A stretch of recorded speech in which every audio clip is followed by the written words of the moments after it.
You know what old Jack Burton always says at a time like this? Come on, then. I'll bite your legs off! I can take it. Great power comes great responsibility. We have a fault. Get to the chopper! And leave. It's the flesh wound. I am the father.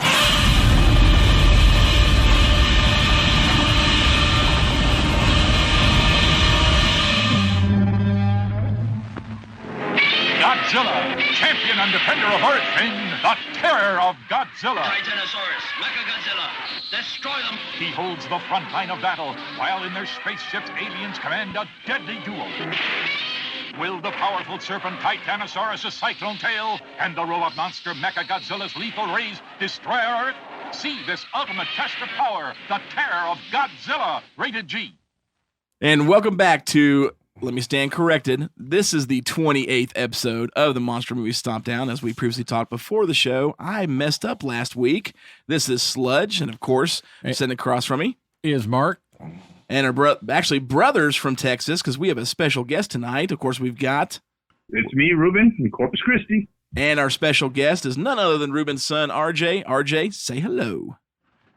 How's it going? I'm happy to be here.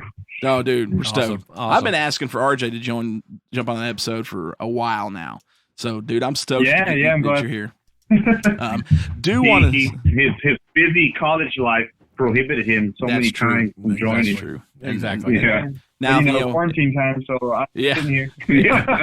It only took a virus, to bring RJ on. Yeah, it only took a pandemic to get me here. Yeah. So, but like I was stating, this is actually the 28th episode. So I apologize. Last week I told you guys it was the 28th, or 2 weeks ago, the 28th episode. I was wrong. Leviathan was episode 27. Yes. So I stand corrected. But hey, before we get started on this one, because we're doing Terror of Mechagodzilla, and we got a lot to talk about on this one. This is a fun one, and there's a lot to discuss as far as the release, the reception. I mean, there's a whole lot for this one we want to discuss. But before we get started, I want to take the opportunity, because we've got several listeners, and we know that on the main episodes of Sludgecast, we play a lot of some music in between. We've got another musician on the show tonight, and that is none other than RJ. And RJ, you just released your first full-length record, correct? With Within Thy Wounds is the project name? Yes. I'm a one-man black metal project, Within Thy Wounds, and I just released my first full-length album called Forest of Iniquity. So you guys need to check that out. Yeah. I mean, where can we hear that at? You can hear it is on Spotify and Apple Music and Amazon and most of those good places, as well as on Bandcamp. Which is a popular streaming platform, but that's the primary place. But you can get it on streaming platforms too. So great. I've bought the album already, and of course, obviously RJ wrote it, so he knows it, and Ruben's bought it because he's his dad, and I mean, he'd be a terrible father not to buy your son's album. Exactly. It's great. I love the album. There's a few black metal bands that I've listened to, Exodus being one. I don't know if you guys have heard of. Well, they're not really black metal. They're all over the place, but I mean, they have a couple black metal records. X-Toll. Did y'all ever listen to X-Toll? Yeah. X-Toll was one of the OG Christian metal bands, actually. So that Undeceived record was. I remember when I first bought that. I was probably I was older than that. I was probably 16. When I bought Undeceived. That's a long time ago, because you're what, 35? Yes. Now? Yes. Yeah, okay. So by the way, guys, happy birthday. We record these early. It is April 3rd.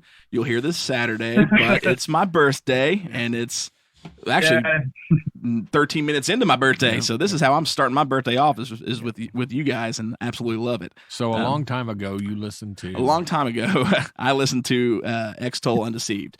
I was trying to find a lot of Christian music that I liked, that was like the secular music I liked. And I remember bringing X-Toll Undeceived home, and I fell just absolutely in love with that band. Love that band. Mom heard them, or heard me playing that. She went off. She was like, "You get that devil music out of my house." I'm like, "It's not. This is a Christian band." And she would not believe it, man. She was furious. She brought out the exorcism kid. She was ready to go to town. This is like, "No, Mom, trust me. The struggle is real." Yeah, I'm closer to. Well, I think I'm Me and your dad are almost the same age. I'm 53. I never asked your dad how old he was, and he does not have to reveal that on the show.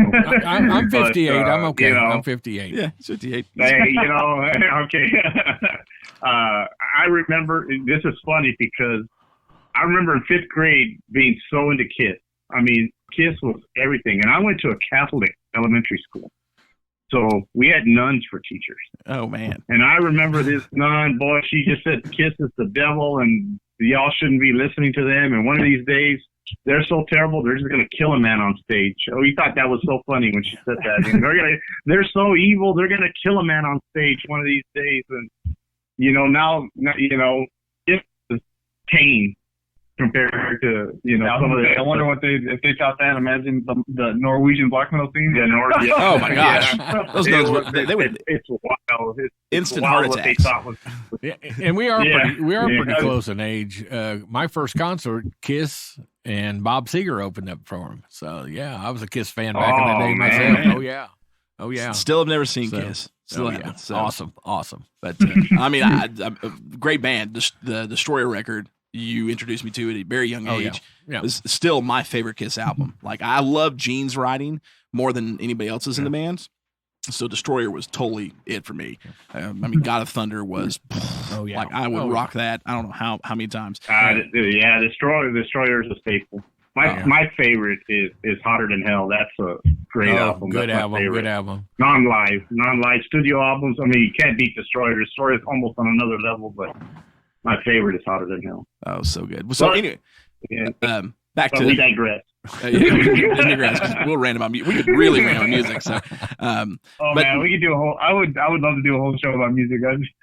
Oh, dude, I totally would. But definitely, so I mean, if you like metal or well, let's stress black metal because it's a totally different type of metal than, you know, we don't want somebody going, yeah, I like Judas Priest. Right. Let me check out Within Thy Wounds. It's going to be totally different from you, just so you know. Man, that's great because I saw Kiss and Judas Priest open for him. Did you really? Yes, I did, man. Oh, man. Awesome. I love it. That's great.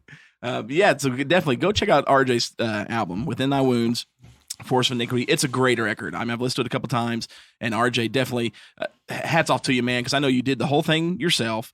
And coming from a guy who was a professional musician for years, I've recorded in big studios, I've recorded at home as well. It's a lot of work, especially when you're doing it all on your own. I mean, when it's just you with your gear in front of a computer, it's so much more work that goes into it. So, I was so glad to have finished the album because I was getting tired of the songs. Like after editing them so much, I just want to release this thing. I'm sure you feel that. Oh yes, I do. I'm sitting on like 10 songs of an album that I still have not released and need to get done. But my problem is that we keep a clean show, so I'm gonna try not to say the term, but I'm a gear prostitute, I guess would be the proper way to say. So I am constantly upgrading and getting new gear, and so every time I get something new, I'm like, well, now I want to go back and redo those guitars, or I want to go back and redo this. Absolutely. That is a problem I run into all the time. So then I'm there saying, okay, so you're going to redo everything you've already recorded because you got this new gear. Oh yeah, I got to do that. Oh yeah, my album. I believe it. Oh yeah, my album that I've got, every song has been done at least twice, like ready to roll. And but then I go back and I'll get a new microphone or get some like, no, now I want to do this, you know. But you got to hear it. Why do you think that George Lucas redid all those Star Wars films over and over again? How many special editions are out there? Because oh my gosh, so many. Why to try it out? Hey, Disney's talking about releasing the original trilogy on Disney Plus before the special edition. Oh, yes. Really? Yeah, that would be like they just the unedited version. Yep, just the original theatrical releases. I'm like, dude, that would be great. I mean, I already have my VHS, but still, and do them justice, man, because if they were in 4K, oh man, if they were in 4K, that would be unbelievable. So, what are we doing? Because the versions I have are not. They're not. We talked about them before. The ones that are not the Red Menace ones are nice. Oh, the Red Menace ones are great. Yeah, the Red Menace ones are really great, but I sure would like to see a studio release of them in 4K. That would be awesome. Yeah. But the Red Menaces are just HD, right? This was 4K. Oh, yes. I would love to see those in 4K. That would be awesome. So, all right, Terror of Mechagodzilla. Yes, Let me get back on that one. Yeah, there you go. This is just what happens. What makes it good? Makes it fun. All right, so Terror of Mechagodzilla was the last. Well, technically it wasn't, but it is that we call it the last of the Showa series. This is the direct sequel to Godzilla vs. Mechagodzilla from 1974. Terror of Mechagodzilla came out March. Help me out here, guys. 15th, 1975. Or no, I'm sorry. It is 1970. Yeah. 1970, March 15th or something like that. It was. Or 74. Not 75. Why did I say 75? It's 74. We got it in 75. 1974. March 15th, something like that. So, but this came out. March 15th, 1975. Yeah. Okay. Sweet. So this one came out, and unfortunately, as good as a movie as this is, had the lowest box office sales for Godzilla, and that's what pretty much put Godzilla to rest for at least a decade. 950, 970,000. Couldn't believe that. I just could not believe that. When RJ's the one that told me, he goes, "Dad, did you know that?" I'm like, "Man, I can't believe that. Are you sure? Are you sure? Did not know about Revenge of Godzilla's Revenge? Did they not watch that one? What's going on here?" Yeah, this was. I just couldn't believe that. The worst next to Megalon. Megalon just did 1 million barely. And this one did 970,000, and which was kind of, because they wanted to bring Godzilla back. I mean, the goal was not to stop here with this film. They brought Shiro Honda had come back as a director, so he replaced Jun Fukuda. Akira Fukube came back and did the musical score, which he had been gone from Godzilla for quite a while. So they brought a lot of the big names back to try and up the ante on this film, and in all intents and purposes, I honestly think they did, but it unfortunately just did not capture the audience like they wanted to, and it's the movie that put Godzilla into hiatus, and then we wouldn't see him again for 10 more years. But this movie, it was a direct sequel to Godzilla vs. Mechagodzilla. So, the aliens from the third planet from the black hole come back, they get the parts from, pieces of Mechagodzilla, and they start to build it. Rebuild Mechagodzilla. Mechagodzilla 2 is what the actual thing on this arm says. But they inquire some help because we have a new bad guy in this movie, and that's the dinosaur Titanosaurus. Big underwater dinosaur. Well, he's on land too, but he lives in the ocean with an awesome fin tail, like tail fin that makes hypersonic waves. Just at one point just blown Godzilla away. So super cool dinosaur. Mm-hmm. But he is found by Dr. Mifune and his daughter Katsura. Dr. Mifune, who is an extremely interesting character, is a scientist who discovers Titanosaurus, but is kind of shot down by his peers. And so they think, he goes into hiding, but he apparently fakes his death. They don't really explain that much, but they think that he's died, and just his daughter Katsura is still living. But the aliens team up or get Dr. Mifune to assist them in rebuilding Mechagodzilla because Katsura dies in the little pre-story of the film, and they bring her back, and she pretty much becomes a cyborg in this film, and she controls Mechagodzilla because Dr. Mifune says the only thing that can make Mechagodzilla better is living brain cells, and that's how they intertwine. So you got Katsura, who's an extremely interesting character in the movie, has control of actually over Titanosaurus and Mechagodzilla, and then of course chaos ensues. We got some good human characters in this one. Ichinose, who is actually played by Katsuhiko Sasaki. We've seen him previously in Godzilla vs. Megalon. And then, of course, Tomoko Ai, he plays Dr. Mifune. Of course, Katsura Mifune. Tomoko Ai, she plays Katsura. She's not been in any other Godzilla films, but she's been in other tokusatsu films. She's a great actress. She really brings probably the best character in the movie. But then we also have Akihiko Hirata, who is Dr. Mifune himself, regular for the Godzilla series. A lot of really good characters in this. And pretty much what happens is Ichinose, the guy we saw in Godzilla vs. Megalon, he gets intertwined in the plot because he believes in Dr. Mifune's research for Titanosaurus and tries to take away the disgrace that he'd received to make him the great scientist he was. And in the process meets Katsura and falls in love with her. And that intertwines the whole plot and makes a great ending scene for those two that we'll talk about when it comes to the different versions, because unfortunately the American version robbed us of the original Japanese version scene that was just absolutely phenomenal, in my opinion. And then, of course, you bring in the big man. Godzilla shows up in all awesomeness to take on Titanosaurus and Mechagodzilla. This time a little different than the formula from the previous one because we had 2 good guys against 1 bad guy. We got 1 good guy against 2 bad guys this time. Great movie overall. Awesome special effects. Of course, now this was this is the 3rd film that Teruyushi Nakano had fully taken over special effects on from Aiji's crew. Did a fantastic job in this. This movie is definitely a cult favorite among Godzilla fans, even though it did so poorly in the box office because mainly the fight scenes. The fight scenes in this are absolutely a blast. Super fun.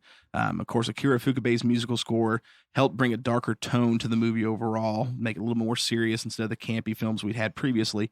And then came over here in America, and it was actually came over to America by Bob Kahn Productions under the Terror of Godzilla is what they called it.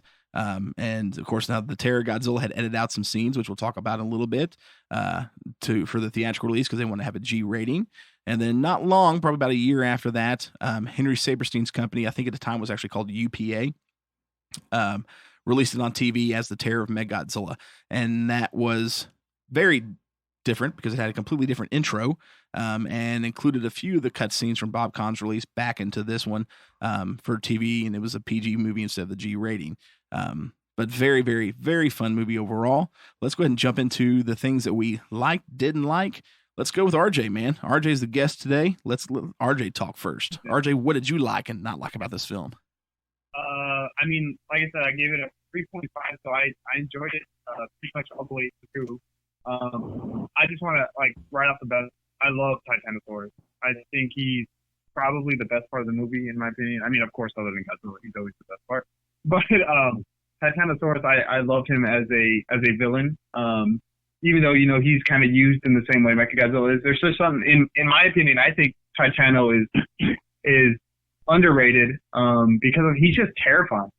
I think I'm sure we'll get into that more, but I think he just looks scary. When I was watching it, I was just thinking, even him next to Mechagodzilla, Mechagodzilla 1, or I guess technically he's Mechagodzilla 2 in this, but he's always been scary, but Titanosaurus in this one is just something about him, his eyes, how tall he is. I don't know. He just freaks me out, but I love it. Dude, I'll give it to you. Yeah, the eyes. The eyes especially. Yeah, absolutely. Yeah, absolutely. But yeah, so I love Titanosaurus. I also, honestly, I thought the story was pretty good. It's, say what you want about the Showa Era films, but this one had a pretty good, easy to follow and interesting to follow plot, I thought. The characters were not super, it wasn't like you didn't absolutely not care about the characters at all. Like you said, I don't want to butcher the name, but the daughter, Katsura, right? Yes. Her whole arc, and her relationship with the other guy, I thought it was good, and I thought it was fun to follow. So yeah, those are probably most of the things I liked. The monster action was top notch, even though it was short, which I don't know if we don't go into things we don't like right away, but it was pretty short. I thought it could have been longer. It's one of the shorter of the Showa series, I believe. But yeah, so those would be the main things. Sounds good. Ruben, what about you, man? What did you like about it? I liked the fight scenes. I liked the story. I really liked the story. The story was pretty dark, and RJ's on it. He didn't bring it up, so I'll bring it up. He even said, he goes, man, the story's really good, and the score was almost the score was excellent, and it was almost like a horror movie in some spots. The soundtrack of it, I don't know if you noticed that or not. Oh yeah, the definite shades of horror. Yeah, it was definitely like a horror type movie soundtrack, I should say. I really love that they brought back the original Godzilla March, I guess you'd call it. I mean, that's theme. Mm-hmm. I like that. That was cool to hear again, and it fit perfectly with the movie. I like Titanosaurus too. Mechagodzilla, other than his little bit of upgraded weaponry, it was basically the same Mechagodzilla from the previous movie. Mm-hmm. Yeah. So I liked that. And like I said, the acting was pretty decent. You cared about the character so much that you don't notice that you don't see after the first introduction, the first 5 minutes of the recap from the last movie, which you see Godzilla and you see you see Rodan, you see Ghidorah, even though they weren't in the last movie. Right, yeah. You see them all, and then you'll see Godzilla for almost 35 and 40 minutes. And then you only see him for I think it was 35 minutes into the film. Yeah, 5-minute mark or something. Yeah, I think it was like the 45 minutes mark when you first see Godzilla. And my favorite part, actually, is my favorite scene of it all. I like the fight scenes, but I love Godzilla's introduction in a movie because you got Titanosaurus tearing through the city. Then out of nowhere, you get that nuclear blast, and all you see is the silhouette of Godzilla, and kind of in the background. But you see a silhouette, and oh, here comes Godzilla. Now we're going to see an action type of deal. So I really like that. And as far as dislikes, there wasn't too many for me because this is, we said it before we started recording, this is actually one of my go-to films. I can say that about almost every Godzilla film, but, if I'm sitting there and that's one of the movies I go to, I really like both Mechagodzilla movies. This one and the original Godzilla versus Mechagodzilla. There's two of my favorites that, I feel like watching a Godzilla film from the Showa era. This is one of them. If I was ranking them, it'd be up there as far as my favorites. So, and when we skip the stomp rating later, just know I was the highest rated. I gave it the highest rating of all of them. Whether or not it's deserved, it doesn't matter because it's just one of my favorites and it goes into it, so. Oh, shoot, sorry. So, yeah. He had to throw that in okay. there. Just know that I gave it a higher rating than RC. So that means I respect Godzilla more. Oh. That's another I don't know, man. There's not much I did. Yeah. There's not much I didn't like about it because this is one of my favorites. The special effects are Toho, and it's what I expect. So I can't count that as a real negative. Mm-hmm. They maybe could have done a better job with the aliens and their little helmet with eyes on them. That was very Ultraman. Oh yeah, very Ultraman. Yeah. That was very Ultraman. Exactly. That was very Ultraman, and I think Ultraman and these last Godzilla films that we've been reviewing, I think Ultraman, especially Megalon, hell, that was a straight up knockoff. You could see that. Yeah, you could see the influence that Ultraman had in the Japanese film industry as far as like, hey, they've got something and we got to use it, to our advantage. So it's really cool to see that, and I don't mind it because I really enjoy it. But you see that, and I like that they went darker with this Godzilla film. Yes, Godzilla is still a hero in this one. He's not, a terror or anything. But them making it dark and with the aliens, and they're always trying to take over the world, and for some reason they just forget that Godzilla is going to come and tear it up again. So, but overall, I really like the film, and there's not much I didn't like. I'm trying to really hard to think of something that it was really negative about it, and I just can't think of anything. I know the budget was low, and it shows, but that's what's likable about the film. So I can't give it a negative for that either. So that's all I got. What about you, Mark? Well, and yeah, Ruben gave it a 4, but I think when I first sit down to watch this, excuse me, I kind of got the idea. It's just going to be another mediocre Godzilla movie. I mean, that's honestly what I felt like, and I enjoyed the movie. I liked the movie, but it didn't just jump out to me. So Titanosaurus, I liked him. Something new, something. But I think was in what they've talked about. You guys we've talked about before was the same Mechagodzilla, same artillery, same type of stuff. So I thought it overall was. I wasn't disappointed, but it didn't jump off the screen at me. and so it was one of those situations where I liked it, but it wasn't it wasn't one of those things where I would be screaming, "Hey, Sludge, come on, you got to watch this, watch this," You gotta see kind this of deal. I liked the acting and the special effects. They weren't bad, but they weren't the best. So, and like you said, it is Toho. So what we can expect from them, Right. I think overall, I did like that it was a darker version of a Godzilla movie. Mm-hmm. When they first get to the island and they come up to the house, it's like, this is pretty strange, a little bit different, a little darker, but I think overall, it was almost like a haunted house. A haunted house. And then when his daughter comes to the door, you can, she's like she's half dead anyway, or acts like she's half dead, and so I think that part I liked and enjoyed something different angle. But with me, I gave it a middle of the road rating, and I'll probably catch it later for giving it the low rating because I gave it the lowest, just the way it is. But soundtrack was I'm pretty good. sure he gave Godzilla's Revenge a higher rating. Just so but I we go didn't buy back a 98 magazine. Yeah. I'll let you know.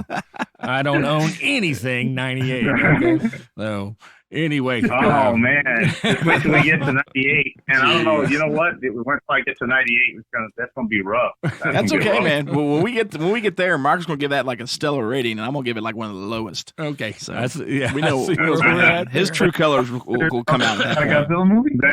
RJ's got a good point there. Y'all consider that a Godzilla movie? Chase does. He has it on the shelf.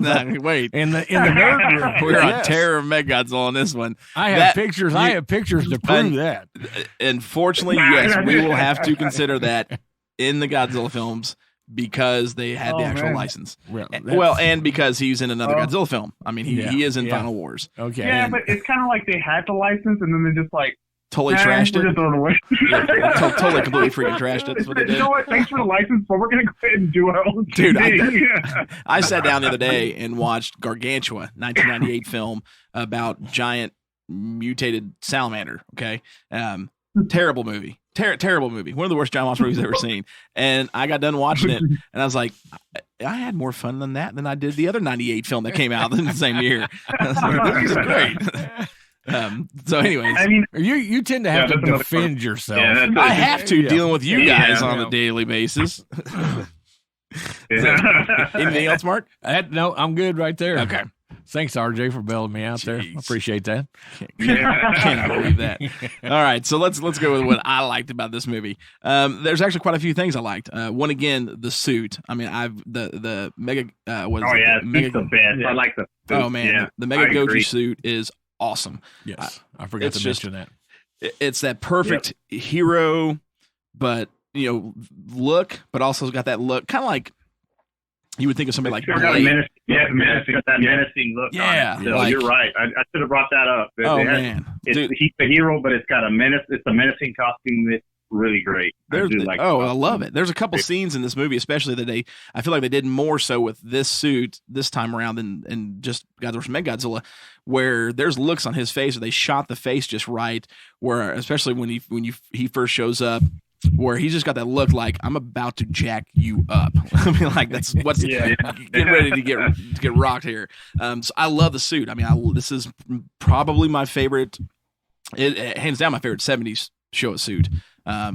It's awesome. I love it. I'm glad they used the same one. And so that's a huge plus. A huge plus for me was Titanosaurus. Like RJ, I really like this monster. I mean, he's very terrifying looking, menacing looking. Yes, especially I want to bring up too. Yeah, just like RJ said, when the scene where you got Titanosaurus, or any of the scenes where you got them together, him and Mechagodzilla, it's just that it just looks like a team up of bad guys that's just not to be messed with. Yeah. And I meant to mention, he kind of gives me like crazy vibes. Like I got like Carnage Joker vibes from Titano at times, like just his appearance, not like his actions necessarily, but like he reminded me of maybe the color too. But I just felt like it was like a Carnage symbiote type of deal going. He just freaked me out. I don't know. Oh yeah. Well, I mean, and he looked unpredictable. You know what I mean? Like you didn't know what he was going to do next. And so, yeah, definitely the Joker or Carnage vibe. I loved it. I was talking to Mark prior to the show. I think I liked it more too, because while I like designs like Gigan and Megalon, I like those more traditional monsters, you know, like Anguirus or Varan or Gorosaurus, you know, so I liked this traditional look. But it wasn't too extravagant or out there, or like some of the other characters or monsters we've seen. So I love Titanosaurus. I think Titanosaurus, and a lot of fans feel this way, is kind of an underdog that doesn't get as much love as he deserves in the community, because he's just a fantastic monster. And honestly, he's who fights Godzilla most of this film anyways. Mechagodzilla spends a lot of time on Godzilla's just standing back there a lot of times. I mean, all he does really is shoot his missiles at him, and I'm like, come on, do something. And so like, I already did this one. Like, you can get this one. It's almost like he was kind of afraid to step in and go toe-to-toe again. Well, I think that was the objective was from the black hole aliens was to get Titanosaurus to wear Godzilla down. Wear Godzilla down. Wear him out. And and the fight scenes definitely, man, they're some of the best in the show, I think. I mean, they're absolutely fantastic fight sequences. I love the storyline of Katsura. I think we've all agreed that story arc was great. Man, that may be the best story arc since, you know, like the, you know, Ghidorah or Invasion of the Astro Monster, because we've seen aliens multiple times. It was very well developed and very interesting. You know, I mean, there's a lot of stuff that, as far as the human sequences, and I'll kind of tie into the negatives here, and we'll roll back to RJ so he can get his in. You know, there's a lot of the human aspect of the storyline that honestly didn't grab me like some have. I mean, not that I hated it, but didn't care for it. But she kept me going. Like her arc and what was going on with her was just phenomenal throughout the whole film. And I really about her. I can't put my finger on it. I thought maybe do I find her attractive, but I mean, I don't know what it was. It was something about her that caught my attention. Oh man, it was great. I mean, she carried. We had a lot of other, you know, good characters, but she carries it definitely. And the concept of her controlling Titanosaurus and Mechagodzilla there at the end was absolutely just awesome. So I mean, I love the monster scenes. Obviously, I love Godzilla's suit. I love the Katsura storyline. But that's probably the soundtrack. We've talked about it before. I loved hearing Godzilla's theme back. I loved having Akira Ifukube back, you know, in total control of the music, because he has a great way of writing the perfect score for a film to make it better. And this movie, you know, he did just that, like he always has. I think my only complaints in the movie, honestly, would be, I mean, the special effects were good, but the miniature sets. It's one of those things, like when they start fighting off in the mountainside, at first I was kind of like, oh man, we haven't had, you know, any city destruction in a while. I'd really like to see this all take place in the city. But then I go back and watch it again. I'm like, I'm kind of glad I did the mountainside fight, because I mean, the buildings, the miniature set was weak, you know, for Toho standards, which I mean, again, we have to, I mean, the budget was very small. So, I mean, you can only do so much. But unfortunately that does reflect on screen, especially when watching this on Blu-ray. You can really tell. But I would prefer that to stock footage, which they tried. In a couple I agree. Films. Yes. Yeah. But I think. I was going to say actually. Go ahead, RJ. Oh yeah, I actually like. It's weird that you say that, because I actually kind of thought the opposite. I mean, I guess you're right. I mean, it's been a while since I've seen a lot of the older shows. Like, so this was a refresher for me. But when they showed the miniature sets, I thought about how much detail goes into that. Like, you know, I saw it and I was like, wow, that's so cool. Like, someone's job is to design tiny buildings so it looks like Godzilla's destroying them. You know what I mean? Like, I in particular, that particular aspect, and you're right though. I mean, if you're talking about that, you can definitely tell that they're miniatures. Like, you're 100% correct. Like, you can tell that they're miniatures. Yeah. But I guess it's more of the novelty of it that I was kind of attracted to. I was like, oh, I was like, I think that's cool. Like, I love that. I just, so. And I think a lot of it too, I mean, when you look at the miniature sets, especially this time, that I think they could have learned from Aichi Tsuburaya's company with the Ultraman shows, is when you look at the miniature sets on those shows that are made on a daily versus a, you know, couple months production, a lot of times those miniatures are obviously nowhere near as good, but they don't look as bad because of the way they handle the shooting. I mean, a lot of it's a lot quicker. Camera angles, stuff like that. Yeah. So I think maybe the fault on this one was, you know, holding the camera too long for one shot, or the angle of it.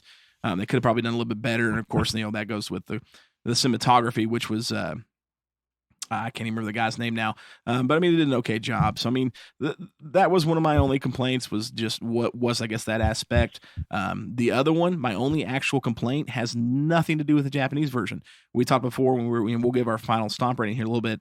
Mine would have been lower if I was to rate it on just the American releases and not the Japanese. The Japanese one was far superior due to things that were edited out in the American ones, mainly being there's a lot of violence that was cut out. When Bob Kahn picked this up for theatrical release, they cut like 4 or 5 minutes of the film out. Now, for those who've not seen the Japanese version, this will be the only Godzilla film you'll ever see with nudity in it. There is a surgery scene with Katsura where they're putting in the parts for her to control Mechagodzilla and kind of bringing her back to life. And you do see her breast area. That obviously was cut in both, English versions. So I'm totally cool with that. I mean, definitely, cut it out. That's totally fine. Yeah. But there was a lot other than the Megalon pinup in that truck. Oh yes, that's right. Count. I forgot about that. Totally forgot about that from Megalon. Man, good eye there, because I mean, I totally forgot about that one. But so that one I'm okay with being cut out. But there was a lot of things that was cut out in both American releases to bring it to a G and PG rating, whether you're watching the Bob Kahn release or the Henry Staplerstein one, that I felt hurt the film. Case being point, when the first, the aliens, of course, have kidnapped a lot of Japanese people, using them to work building Mechagodzilla back up. One of the scientists manages to escape and give a piece of titanium to a guy in a sewer drain to take to Interpol. I like how he shoves him back in that suit. Yeah. He pushes him down.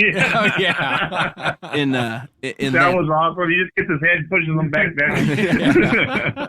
all while trying to play charades right before then. It's like, oh yeah, that's right. But in that scene, the aliens, when you watch the American version, you're left to think they've just caught him again. Either the Americans, but no, in the Japanese versions, they kill him. They gun him down hardcore. And that made the movie intense. And leave him. Yeah, they just leave the body. In the Saberstein, they do too. Did they in the Saberstein? Yeah, in the Saberstein version, they surround him and shoot him. Yes. Yeah. Did they? Okay, I watched Bob. So okay, well, hey, thank you, Saberstein, for that one. Yeah. So I mean, in the Bob Kahn release, they had taken that out because I couldn't figure out how they didn't shoot each other because they recircled him. Everybody shot about 10 times. It was crazy. But then the other key thing, they're all circled and somehow they didn't shoot each other. Yeah. They were really good shots. Well, that's because they're not if they were stormtroopers, they would have shot each other. I don't know, man. They're not stormtroopers. When you watch me the other time shooting like towards the Interpol guys, they missed horribly. Yeah, but they got him. They managed to not hit each other that time. But then the other major scene to me, and this was the big kicker for me, was the end of the film when Katsura is in Ichinosi's hands after they've Godzilla's beat Titanosaurus, and the Interpol agents have helped him defeat him. And it's right before Godzilla destroys Mechagodzilla. They cut a key aspect of the movie out. In the Japanese version, as Ichinose is holding Katsura, who'd just been shot in the arm, so I don't know what her big deal is. Quit being a baby, you'll be fine. Walk it off. You're a cyborg, He tells her that he doesn't care. She's a cyborg. He loves her. But then she tells him the control for Mechagodzilla is inside of her, and the only way to destroy him is to kill her. She tells Ichinose, "You got to shoot me. You got to kill me." And Ichinose says, "No, I'm not going to do that." So she grabs a gun and shoots herself and kills herself. And that is what stops Mechagodzilla and allows Godzilla to get the upper hand and finally destroy Mechagodzilla there at the end. Yeah. That's completely cut from the American releases. Obviously, understandably why. Yeah. But to me, you lost that whole aspect of that story arc again with her and Ichinose. That was just an amazing culmination and an end to that. It was just super, super good. So, I mean, for that part alone, I mean, the American versions would have lost half a point to a point off of my rating. But I watched the Japanese ones. So I watched the American. That's why I give it a 3. Oh, okay. So that's just to let you know. Yeah, he's rebuffing himself here. There you go, Mark. Mark's got the right idea there. That's it. So I mean, that's pretty much the only things that I didn't like about the film, but they were big enough for me, especially the Katsura thing at the end. Like that was just like, I can't go back and watch the American versions. again, because that's such an impact in the Japanese version. RJ, what about you, man? We didn't get a chance to get to the things that you didn't like about the film. Oh yeah, that I didn't like. Man, I was gonna have to make some things because you see, I did talk about, I guess, the length, if that's the thing. I know that, it was pretty standard for its time and for the show time. But, I think the monster action was good, but there wasn't a lot. I mean, like, of course, like the last about 10, 15 minutes is a good chunk. But leading up to that, it's honestly mostly story exposition. So it's like, in a way, like, I can compare it to, I just watched Godzilla 2014 with my girlfriend for the first time, and we were talking about that. And it's kind of, I always say with Godzilla 2014, the last, like, 30 minutes of it makes up for the whole thing. It can be kind of slow and boring. Right. Not to say that this one is, boring, because it is a shorter time. It's not like 2.5 hours like 2014. But this one was only like, what was it, like 83 minutes? 83 minutes is what it's clocked in at, yeah. So I guess it would be that. But like I said, I honestly really did. I really did enjoy it. So yeah, if I was to point anything, it would be length, and I would have liked to see a little more Godzilla, because I think there was a bit of Godzilla and Titano, but Godzilla kind of only came in clutch like around the last 10, 15 minutes.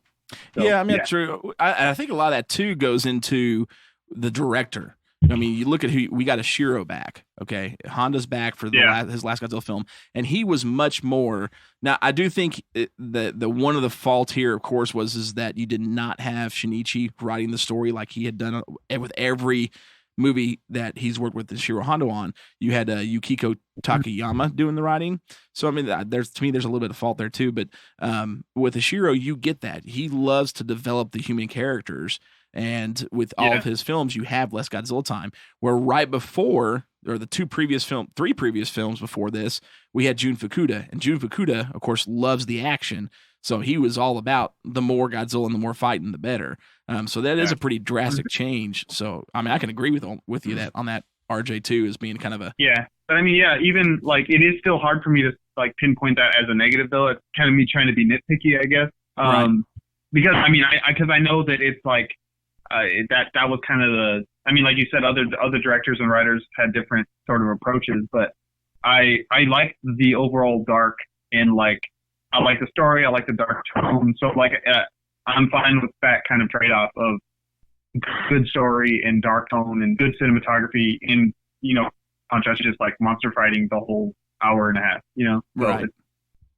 It's both a negative and positive. I mean, it works for the film. And truthfully, let's say you did have monster fighting for an hour and a half, then you'd have people complaining, well, there was no story. Yeah, exactly. I mean, that's what happened with the latest Godzilla movies. I mean, Godzilla 2014, we want more Godzilla. Godzilla 2019, the story sucks. Like, it's like, It's like, I think that's just the Yeah. Godzilla fan community being just insanely nitpicky to the point where I'm just like, all right, so when you guys can make your own movie, then you can, put your opinion in it. It gets ridiculous with them.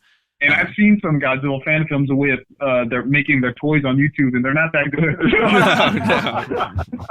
It's like, I mean, I'll watch a lot of anything really, but I even draw the line when it comes to stuff like that. I'm like, no, it's all right.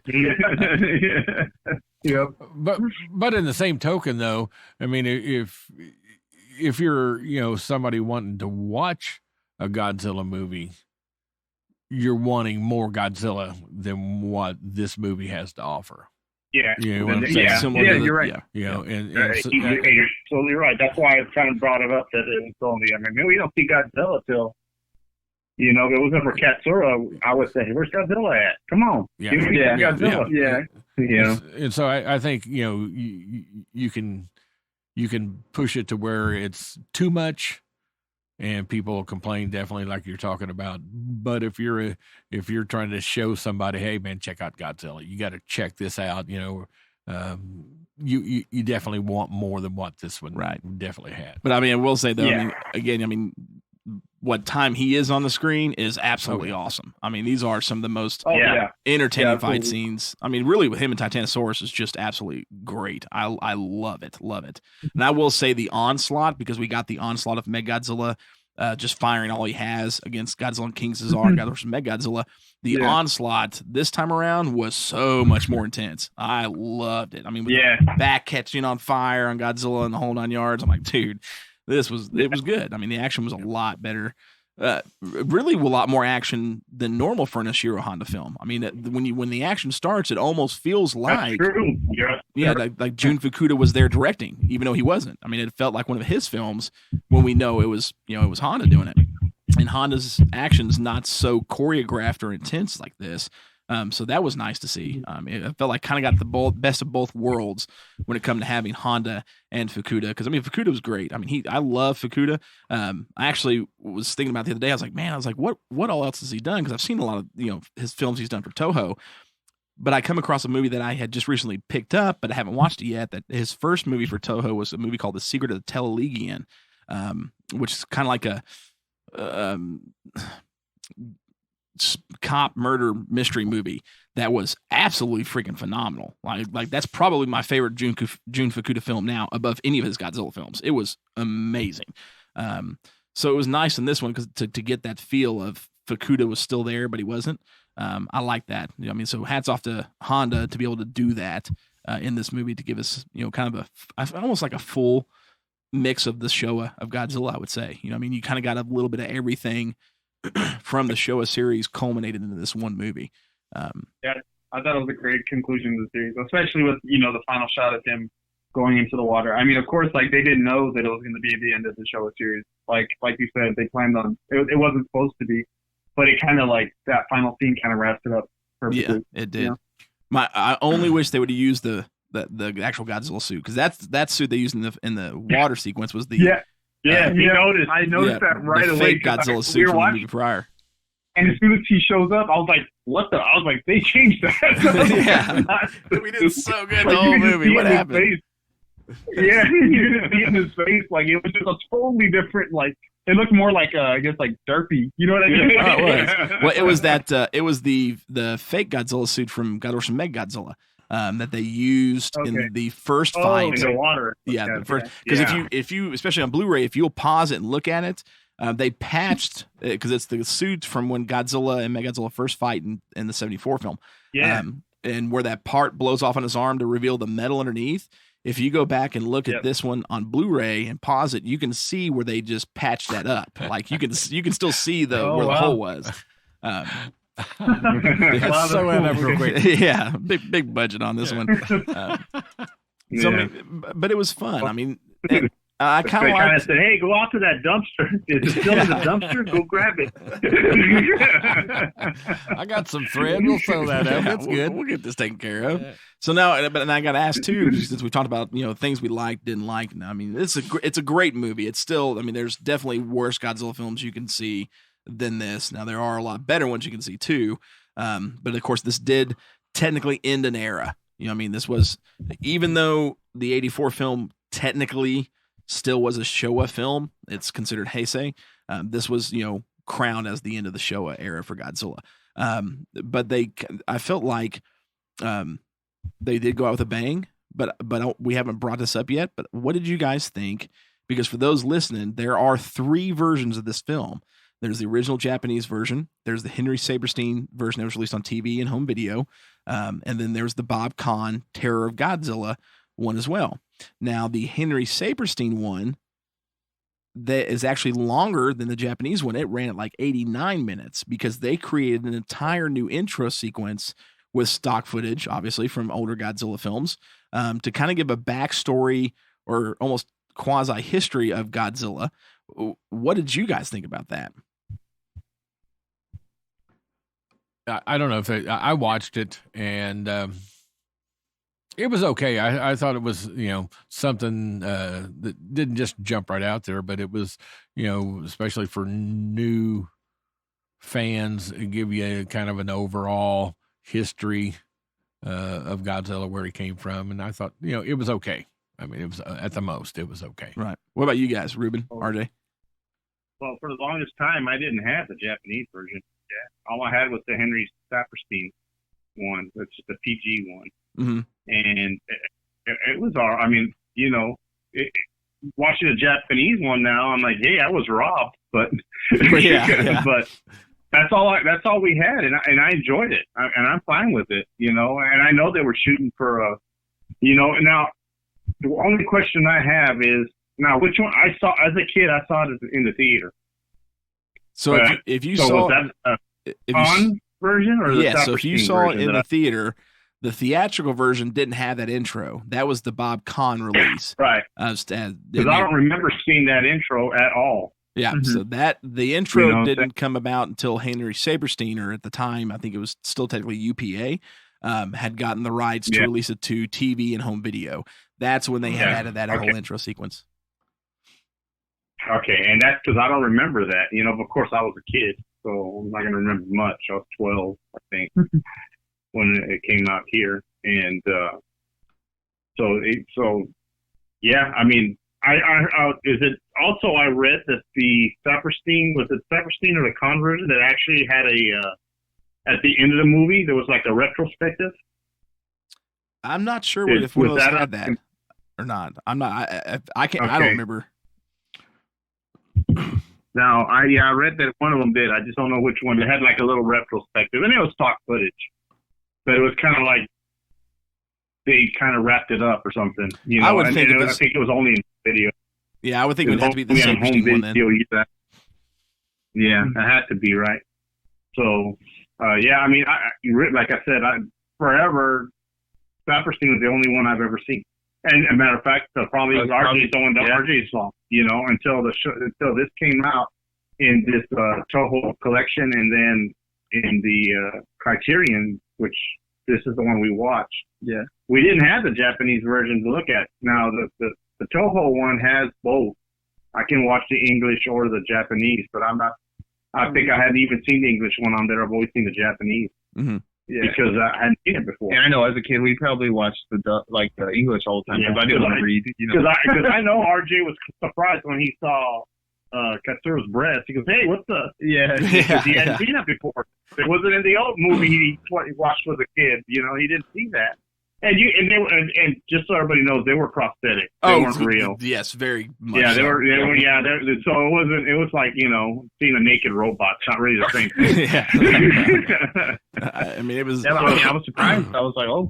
Yeah, he was surprised. You know, and you know, it was kind of like Beavis and Butthead. Hey, there's boobs on TV type of thing. Because other versions didn't have it. You know, so having said that, I mean, that's the version I grew up with. So, yeah, you know, it has a special place in my heart. So I thought I like the Japanese version much, much better. But with that intro, after watching it again, I was like, you know what? That was the perfect Saturday morning intro. Like, if you were to have every Saturday have a Godzilla movie, you could have put that intro on every one of them. Yes. You know Oh, yeah. And like, you know, the Godzilla Power Hour almost, you know, like if you had a movie version, you could have started that show with that intro from the Saberstein release and then followed it immediately by whatever Godzilla film at the time. So, I mean, it was cool. You know, it was still, they robbed us completely of the best scenes of the movie, but they added that cool little intro, and I thought it was pretty nifty. It was pretty neat. Especially because we had never gotten anything like that from the American versions before. It was completely different. So I thought that was pretty cool. And did you guys know also for this one? Sorry, I want to say this, but it then had a burp that decided to appear and then disappear. This was the first Godzilla film where the suit actors got credit in the American versions. Yeah, really? I did read that. Yeah, they usually don't. Yeah, they don't. Wow. Yeah. I mean, that sucks, but that's. I know. It's like they got credit in all the Japanese versions all the way back to the beginning. You know what I mean? But in the American ones, nope, never credited them until this film was the first time. And which kind of stinks too, because this was, you know, I mean, you didn't have Haruo as Godzilla in this movie. You know, it's like he's the dude who should be. I mean, obviously, you know, credit the guy who's playing Godzilla in the film, but I mean, Haruo was Godzilla, you know, for the longest time. So, and he never once got credited in an American film of any of the Godzilla movies, which kind of, you know, sucks. That's what we do. We ruin the movies. We take them and we ruin them. Case in point, Godzilla 98. We ruin the franchise. I wasn't even going to bring that up tonight. Or even self-defense myself. Yeah, I'm not of the American versions are always like, what is it? Godzilla Raids Again? like the England, or what's it called, the fire monster, or whatever. Gigantus, the fire monster. Yeah. Yep. Fire monster. Like, what is that? And then there's parts where Godzilla has Anguirus' roar, and I'm like, what did they like? Did they just? Well, I feel like they just hired completely random editors that didn't know anything about Godzilla. They were like, here, do something with this. Like, if you go back and watch the Japanese version, though, RJ, there are several scenes where Godzilla goes to roar, and it's actually Anguirus' roar. In the Japanese version as well. Yep. Wow. They were all jacked up. Now it's not as many. There are like 3 or 4 more in Gigantus than there is the original Japanese. Why would they add more? See what I mean? I just have questions. Like, I don't know what they were thinking. Yeah, and then trying to call him Gigantus the entire time instead of Godzilla. I'm like, what's wrong with you? Like, no, I'm pretty sure I have seen this version. Of Godzilla Rage Again, but it was a long time ago. Probably I must have been in like before high school, early, but because that was another of the films that was hard to find. Yeah, I mean, Rage Again was hard. I think Rage Again. I did not see it. I didn't get to see it. I didn't own a copy until it came out for the whole Master Collection. Yeah, that was the first time. Man, see, that it was available. Yeah, I know Sludge had several bootlegs that were not really bootlegs, but he got it. He would order them from somewhere. Yeah. I mean, I started importing. I don't know. Early. It sounds pretty sketchy to me. No, man, they're still around, dude. Video Daikaiju, they're still there. I actually got a catalog from them last year or so. But yeah, well, I had. I think I'd picked up a G-Fan magazine early on in the publication of that magazine, which is still going today. That had an ad, because they had a lot of ads for the collectible stores and things like that for Video Daikaiju, and that's how I found it. And so I sent a letter to them because there was no real internet connection down here. You guys didn't get that? Have G-Fan. Oh, see, didn't have it. I lucked out. So I instantly, as soon as I saw that, I'm like, and they kind of did a little ad about all the different movies they had. I was like, yes, and I can get the original version. So man, I instantly mailed for a catalog, got a catalog, and I mean, years of mowing yards for Pizza Plus as a preteen and teenager, dude. I mean, every paycheck I got, every yard I mowed for 5 stores. Yep. And each store was $45. That was 3 movies from then. And that's what every one of those yards went to every single time. Like I instantly went from like, the 5 or 6 Paramount, VHS releases to, all the Godzilla films in the dubbed versions, or not dubbed versions, the original Japanese, the 90s Gamera trilogy, Attack of the Mushroom People or Matango, Varen the Unbelievable, Yamato Takeru. My collection grew drastically in 2 years because of Video Daikaiju, and they were awesome, man. Loved it. I still have a lot of those too. Gave a lot to Josh Bramlett, the old lead singer from The Protest, has got a lot of them too. But I still have quite a few from them. Because they were great, man. They were great videos because when you got them, they were literally imports from Japan that they would just bring over, and they probably duped them there or something like that because they would start with the Toho intro, not the almost like a Dolby Pro Logic type deal that Toho had with a train.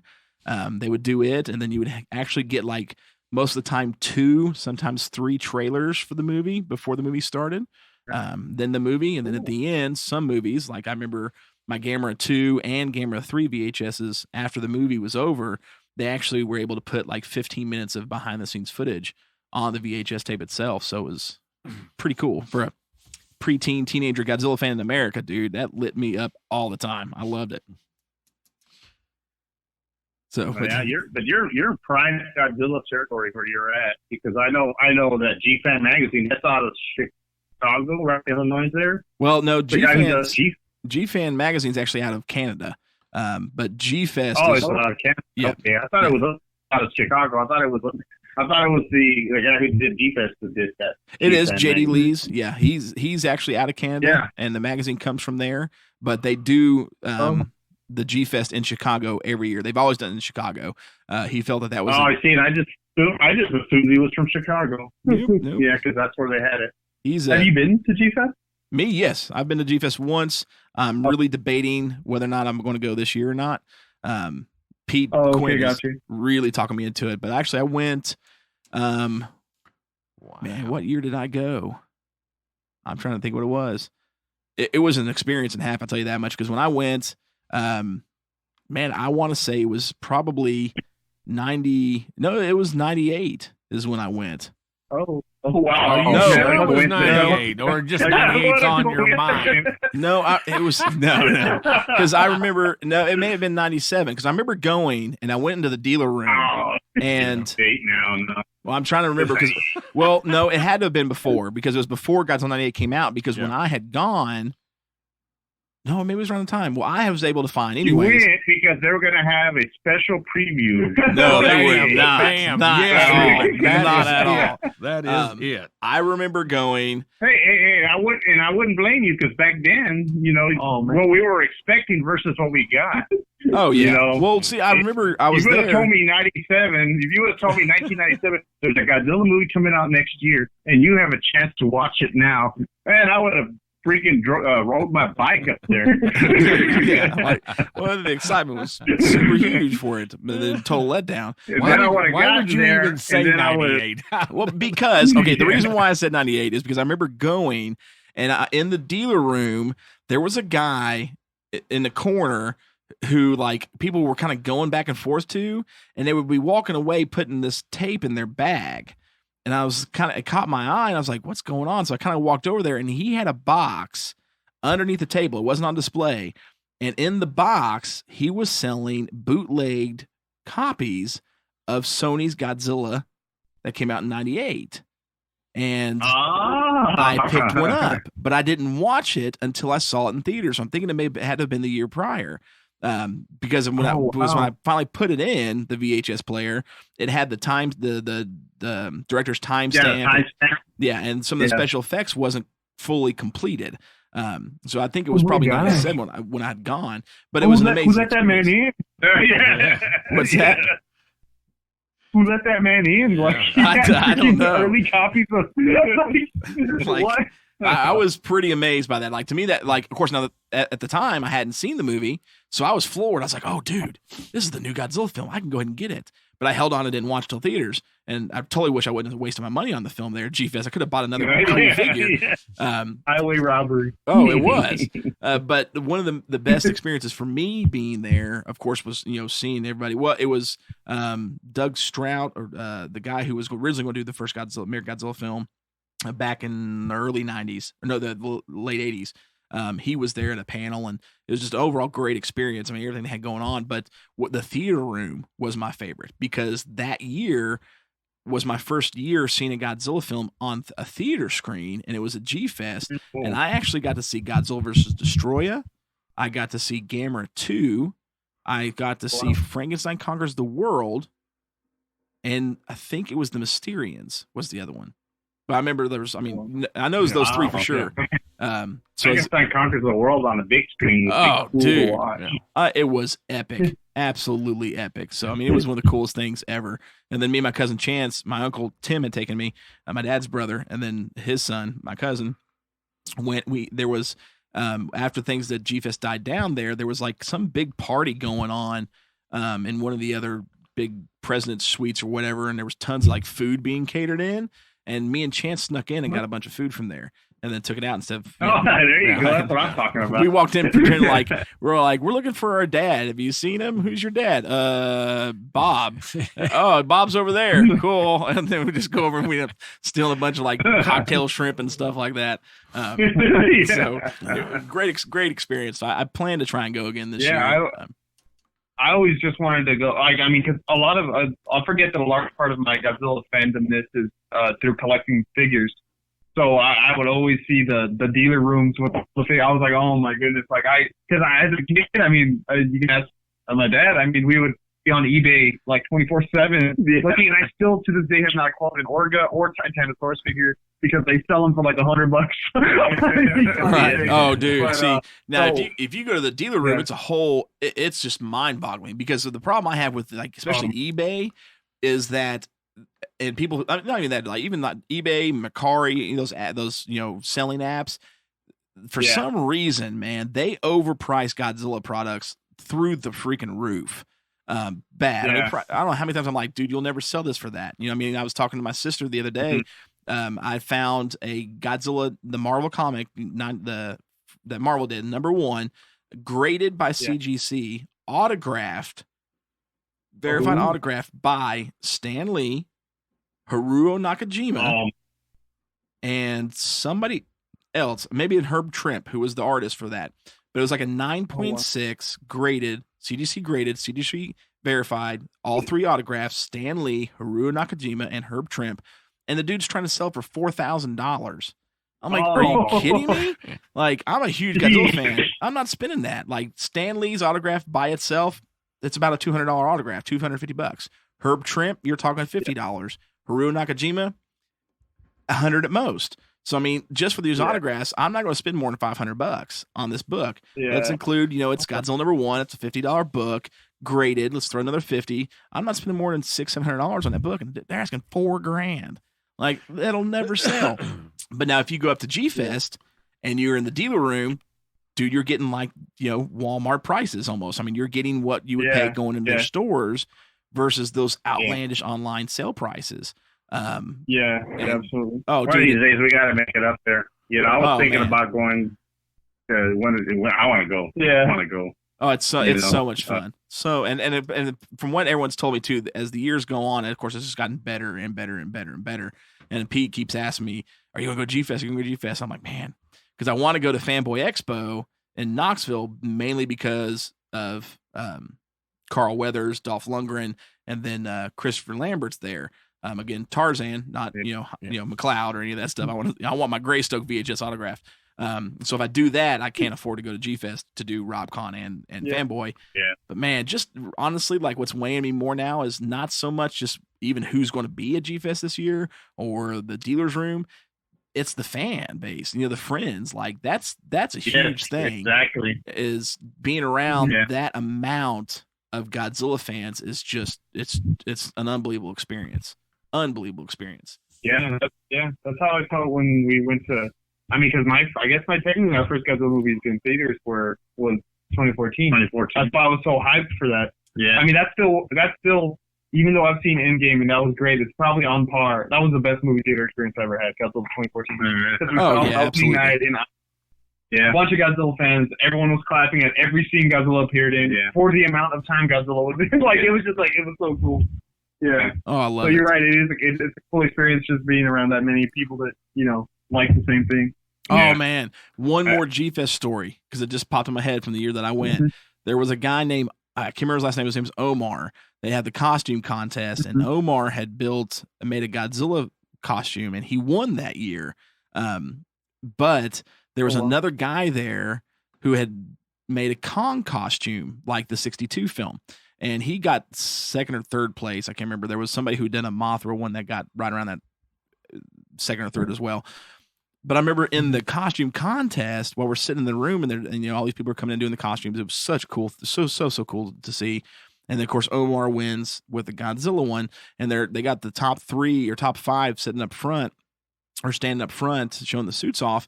That guy in the Kong suit starts talking crap, and Omar just flat laid him out. Like turned to him and punched him and knocked him down on the ground, and then put his foot on his chest and gave his best Godzilla imitation roar. I remember everybody in that conference room stood up and just went ballistic, man. They're like, "Yeah!" It was awesome, man. Wait, was it set up or was it like no? Was he really just talking crap and then? Was it real? From my point of view, I don't know if they planned it prior. From my point of view, it looked like he was just talking some crap. And Omar's like, "No, dude, let me show you how this happens," and just laid him out, man. It was, dude, it was awesome. It was so cool. Because like that'd be a perfect setup, like Godzilla versus Kong on stage. Yeah. So, in which, by the way, and of course, we'll wrap this episode off because I know we've kind of ranted a little bit. Warner Brothers has announced that we should be getting the trailer for Godzilla vs. Kong this month or at the latest early May. So we finally at least have something letting us know when we're going to. Yeah. Ruben's got it was supposed to be released this month, wasn't it? Yeah, originally last month. Yeah, it was. Well, originally the movie was supposed to be released in March. Yeah.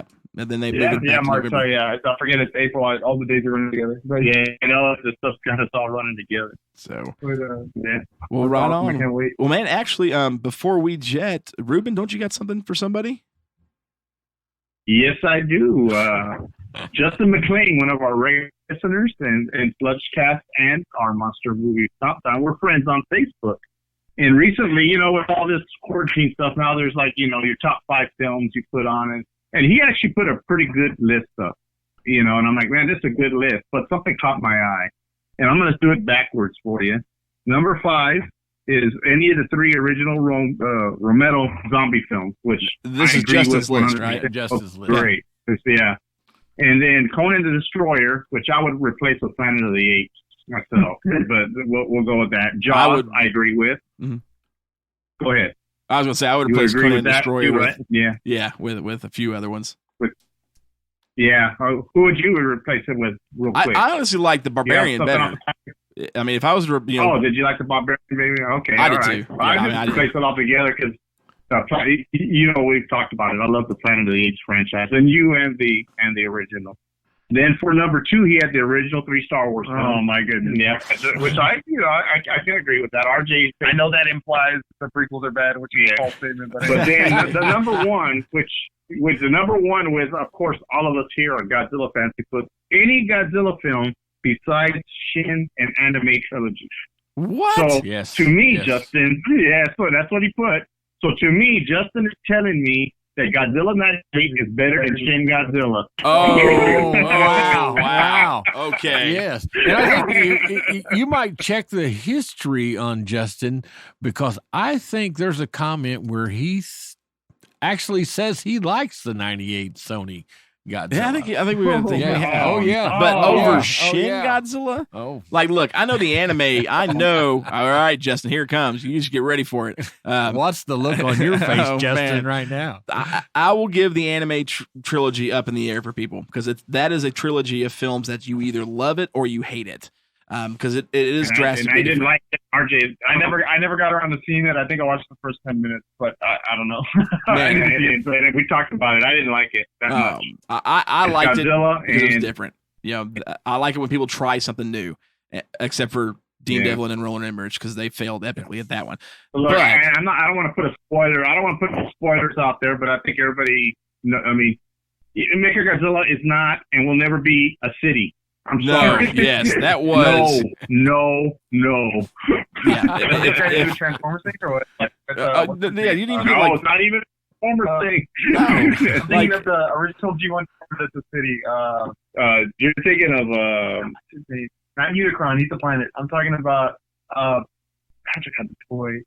I forgot his name. Something Plex. Metroplex. Metroplex. Oh Metroplex. yes. Yeah. It would have been cool if they would have done a Metroplex type deal. I would have dug that. But what blew my mind is they even made a Mechagodzilla figure for that movie, and it looked kind of cool. And you never even got it. You know, Really? it's Man. I mean, if it wasn't for the anime trilogy, it's you love or hate it, one of those deals. So I mean, I can give him that. Yeah, and I'll agree with Justin on that. That anime just didn't do it for me.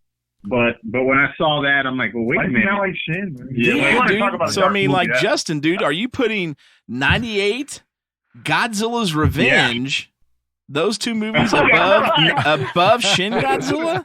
Man, that's not borderline blasphemy. That's blasphemy right there. That's Godzilla sacrilege. Yes, it is. That's true. It's heresy. I cannot believe that. It's a beautiful scene in Shin Godzilla where he's destroying the city, freaking fire. He's like, dude. I mean, so we figure we throw some shade over at Justin for that. Wait a minute. Shin Godzilla. You know, we're always giving sludge. I'm telling you. Now it's time to get. I'm telling you what. I mean, the 3.5 minutes that Godzilla's in Pee-wee's Big Adventure is better than the 98 film. So I don't know how. That's right. How it can be better than Shin Godzilla. I'm gonna tell you what. When we get to that the 98 film, we may just have to bring Justin on for that show. Hey, we got to hear what he's got. got. He needs to explain. You got to bring in an advocate for it. You know, if he really is, if Mark's right, he's an advocate for it. We need to have an advocate. That would only be fair. Oh yeah, I'm not going to advocate that film for nothing. It'll work. I can tell you. The only good thing that movie has is Jean Reno. That's it. That's it. Oh, you were big on him I at mean, that time too. Oh, I man. remember. My personal, I know that we're on the topic of '98 now, so I'm just going to say it. My elevator speech for that film is, I honestly love to watch that movie, but I will never consider it a Godzilla movie. Like, it's fun to watch. I see it as, like, for any metal fans, like Saint Anger. Saint Anger. I think wait a minute. Wait, hold on. Let me finish. Saint Anger is a great album, but it's a terrible Metallica album. You know what I mean? Like, Well, you should by see the itself look on his alone, face right now. I don't know. like, look, I make black metal. I like black metal. I don't care about the snare sound. Okay, it's fine to me. Oh, no. I hate the snare sound. I despise the Saint Anger snare. I don't care about the rough production. I think there's heavy as hell songs on there. I think it's a good album, but I think it's a terrible Metallica album. Because if you compare it to Master of Puppets, it's terrible. Even now we're talking about Metallica, but anyway, I think Godzilla 98 is a fun monster movie to watch. But if it's considered a Godzilla movie, it's terrible. So that's how I see it. Anyway, I think we've mentioned it on the podcast before. That's what I said. It's a good monster movie. I just don't like it that it's considered that's why I always say Zilla. Yeah, I love that Toho named Godzilla, and I love the final war scene. I think we that's the best part. The final war. That right there is epic. So good. So good. Yeah, we'll have to bring Justin on that one because that's somebody's got to advocate it. I'll advocate John Renault. So I haven't even met Justin, but I'm roasting him. But I'm kidding. Well, right on, guys. He's a regular listener of the show, and we both. Okay. Well, Sludge talks no more than I do, but we dear friend, definitely dear friend. Their own, but each their own, but that's a rough. Well, to tell the truth, he's not. Unfortunately, he's not here. Mark pretty much threw him under the bus by saying we called him an advocate Well, and I may be wrong. If he comes on and says, "Wait a minute, I never said that," you can blame Mark for it. Yeah, we're gonna look tomorrow on his Facebook, and it's gonna be an edited version of that top 5. We're gonna see Shin Godzilla Anime '98. So. Yeah, there you go. Well, guys, and again, as far as the stomp rating, back to Terror of Mechagodzilla, since we've had just a fun episode talking about stuff, we actually gave this a 3.5 out of 5 for the stomp rating. So it's one of those ones, man. I mean, it's Godzilla. I mean, you could definitely watch worse ones. 98, Godzilla's Revenge, Justin, just so you know, than this. But this is a great film. It's a lot of fun. We all obviously enjoy it. A lot of great things about it. Little slow build up to Godzilla, but don't worry, when he shows up, it's worth it. I mean, it's definitely epic. So, you guys got anything else you want to say about the movie? I'm all good. No, good. I have to agree with my dad and say it is a go-to. I think it's a fantastic one to watch. I think even a non-Godzilla fan would enjoy it. I mean, it has a good story. There's enough monster action to still a Godzilla fan and an average watcher. So I think it was a great way to end the show series. I think it's a great Godzilla film. Yeah, I agree. I even liked the putting Godzilla versus Mechagodzilla in this together, the back-to-back immediate sequels, one long storyline. I thought it was really cool. Definitely worth watching. So you guys should definitely check it out. And and again, before we jump off of here, if you guys are into metal of any kind, especially black metal, please give RJ's album a listen. Within Thy Wounds, the album's called Force of Iniquity. You won't be disappointed. Sludge likes it, so that's all you need to know right there. That's it. Thank you very much. Appreciate it. Oh, man, you're welcome. So, all right, guys, thank you again so much for listening. Of course, go comment on the page. Let us know what you think. The more friends we get out of this, the better, because we love that. And join us week after next, in 2 weeks, for the next monster movie Stompdown. We're doing The Ship of Monsters, 1960 Mexican sci-fi horror western movie that looks absolutely amazing. I cannot wait to rot some brain cells watching this one. And we'll be joined by none other than Pete Quint, who's a friend of ours who actually found out how he found our show. He told me the other day, he was looking for a guy. Y'all remember that kaiju box, like kind of loot crate type deal that came out a few years ago? Anybody? Yeah. I'm not sure. Nope. So they did that. It didn't go anywhere. It ended up kind of falling through, but it was like the loot crate boxes, but it was kaiju box. Well, this guy, it ended up going under. This guy ended up screwing a lot of people out of money. Pete, unfortunately, was one of those, but there was a guy talking out against that guy who created the kaiju box. And I guess he had a podcast show called Sludge Industries or something like that. And he was trying to find his show and came across our show. and that's how he found it and just started listening. And then became one of our friends. So I think that's pretty cool. So we will have Pete Quint. And of course, I do want to promote his show, Good Beer, Bad Movie Night.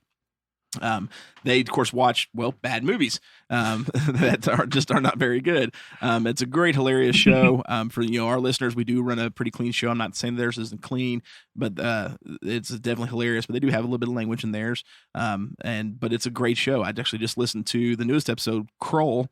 They did Kroll from 1983, I think, today, and that was a hysterical episode. So, I mean, it's definitely a fun show to listen to, especially listening to them banter about how much they like or didn't like a movie that they watch. So I'm excited to have Pete here for the next show. Hopefully we'll get him back a time or two for some other ones, since this was the one he called me out on. So for those who heard the Leviathan one, I know we've talked about this, but you guys heard me call Pete out in finding a monster movie I've never seen. To be honest, that was the first movie he mentioned. I mean, right out the gate, first movie he said I had never seen. So I'm excited to do this one. And it was within minutes, wasn't it? Within minutes of it was like. I mean, like as soon as he listened to it, dude, it's like a minute or two after he started listening to the show, he just messaged me. He's like, "Here you go," and I was like, "Dang, I'd never seen that."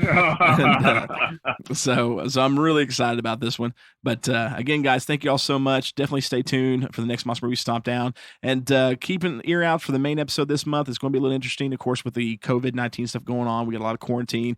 We're trying to making sure that it's going to be a good episode. We got some good topics, and hopefully have a friend of ours from church coming to do this episode with us, which would be pretty cool.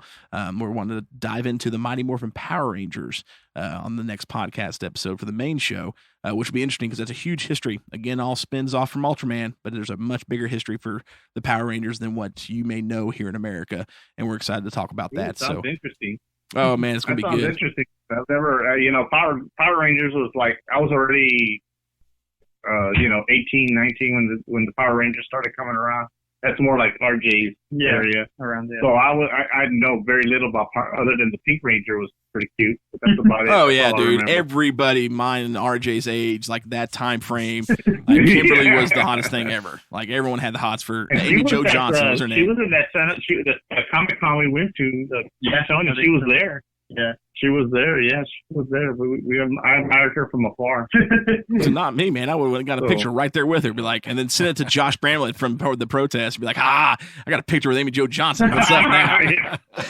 But so I'm pretty excited about that one because there's a big history. I mean, that series actually has been going on from Japan since the late 70s, and still to this day. Wow. I mean, there's 30, 40 something different series. And then countless spinoffs. So pretty excited about that one. It's gonna be a lot of fun. So definitely stay tuned. I was just upstairs going through some boxes and a Megazord or something that RJ had made a noise. The battery was still good in it. Nice. All right, guys. Well, again, thank you all so much for listening. Check out the rest of the episodes this month, and then we'll be back for the Ship of Monsters. This is Sludge and Mark and RJ and Ruben. There, y'all have a good night. Good night. It's a flesh wound. I am the Father.